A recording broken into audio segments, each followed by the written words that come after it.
coriander, and sea salt, and it tastes like sea salt, and that's it. I don't know what else it tastes like. Take three. Third time's charm, baby. This is the story of the time that I didn't get pistol whipped by my boss. This takes place like a year before the Cappy's Bar incident. I was living in Arizona with my brother's parents again. When shit goes weird, like I used to have a bunch of like home bases around the country I could fall back on. I own my own house now, where I can fall back on. But before, there's a couple of states I would bounce around between of inebriation, and Arizona was one of them. I was broke as a joke, and I was looking for some quick money. And I smoked weed a lot, and that's bad to try to find a job. So, but anyway, I did day labor work a lot.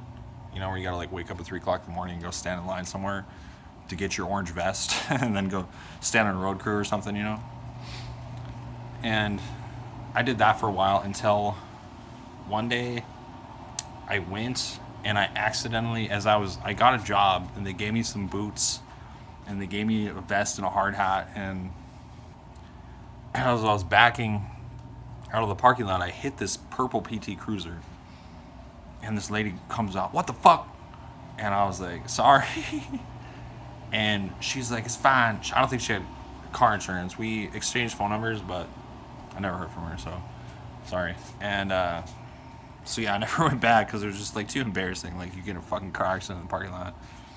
So I started looking through the classifieds, and I found this one for an electrician's apprentice, $12 an hour. And I don't know what an electrician's apprentice is really. It's to train to be a professional electrician, I guess. Which I didn't want to be, but at $12 an hour sounded nice, so I called the ad one night, and the guy was like, "Hey man, can you start tomorrow?" I was like, "Yeah, man." So I wake up early. I think I have to be at his place at 5 because we're like an hour out of Phoenix, and he works in Phoenix, so we'll drive to Phoenix. And judging by his voice, I thought he was gonna be like this like tiny little Mexican guy, but I show up and he's like Brian Urlacher, and his brother's who works for him is even bigger. He's like Brock Lesnar. Like these two guys are fucking huge.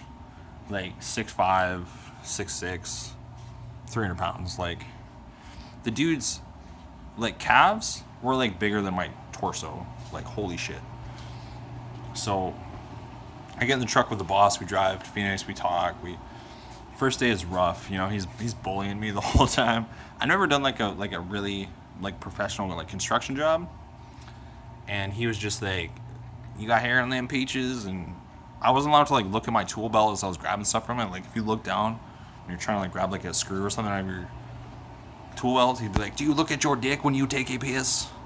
I was like, "Yeah, I do, bro." I fucking look at my dick when I take a piss. But I've never worn a tool belt before, so yeah, the first day was just like merciless bullying, and then kind of breaking me in. They're like, "Hey, can you hammer drill through the steel girder?" They're like, "Hey, get up that 60-foot scaffolding and tie this to the ceiling." I'm like, fucking hate heights.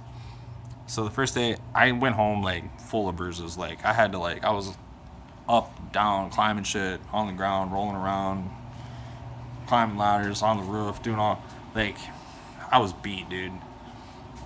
And then day two's a little better. He's a little nicer to me. He doesn't bully me so much.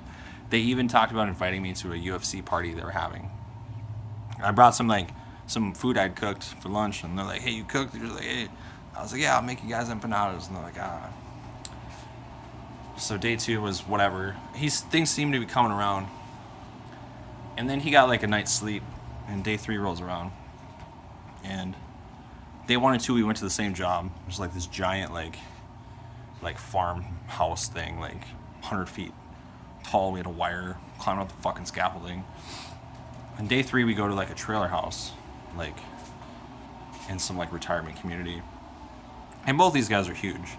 And the guy's like, "Put this hazmat suit on, put this mask on, and get under there." I was like, "All right, get under a trailer house, you know." And I'm breathing in concrete dust. There's spiders, there's snakes, there's ghosts down there, like. And he's like yelling at me through the vents, like, "Hey, climb over that thing, then do that." And I was like, So I was down there for a while. And that was the only job I had to do that day. And then we get back in the car. I'm breathing up concrete dust for days after, like 3-4 days after. Coughing up mucus and blood and semen. No, I'm just kidding. So on the ride home, oh yeah, his little brother was named Pork Chop. The only way to get a dog to play with him was tying a pork chop around the neck. So that was a different accent there, sorry. So the third day I drove home with Pork Chop. And Pork Chop was telling me all these stories about times when, like, he'd be at a party and they'd do something he didn't like, so I put my pistol in their mouth. Or he had a story about pistol whipping somebody, put a gun in somebody's mouth. He had this ex-girlfriend he didn't like, so he had a friend of his drop her house and throw a cup of acid in her face, and, like, he's like, you know how to make a nail bomb?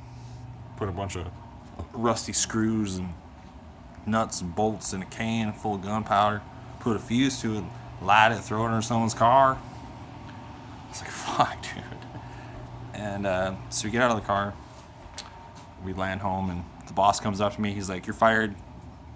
Come by Friday, I'll have your paycheck. I was like, okay, that's fine. Thank you, merciful God, you know. And so, in essence,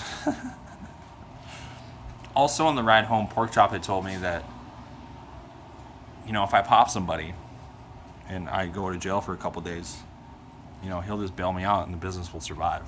I'm like, cool. So in essence, Pork Chop told me that if I do anything to retaliate against the company, he was gonna, like, throw acid in my face or, like, pistol whip me. So that was my first and, like, last real construction job that I'll ever have.